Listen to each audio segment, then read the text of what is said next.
Hello বন্ধুরা, good morning. দেখো সকালবেলা আমি 200 টাকায় 3 রকমের মাছ কিনে এনেছি। আর এই দেখো আমার খোকো সেখানে শুয়ে আছে, এ তো মাছের গন্ধ পাচ্ছে। তো চলো কী কী মাছ কিনেছি 200 টাকায় তোমাদের দেখিয়ে দিই। দেখো এখানে আমি লবণের কোটো নিয়েছি, মাছগুলোও নিয়েছি। তো এই কিনেছি, দেখো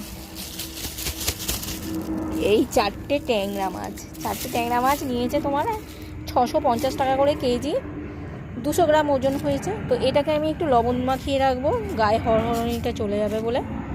তো এখানে আছে আমুদে আর ছোট ছোট বাটা মাছ। এই বাটা মাছগুলো আছে 450, আর এইগুলো আমুদেগুলো দেখো 10 টাকার আমুদে মাছ দিয়েছে। আর দেখে নাও, এই দেখো ট্যাংরা মাছ, বেশ এক একটা 50 গ্রাম করে ওজন। তো 4টে ট্যাংরা মাছ 130 টাকা। আর এখানটায় আছে তোমার 650 বাটা মাছ, এটা তোমার 60 টাকা। 65 টাকা হয়, আমি 60 টাকা বলে নিয়েছি। আর এটা 130, আর 90, আর এই 10 টাকার আমুদে। তো দেখলে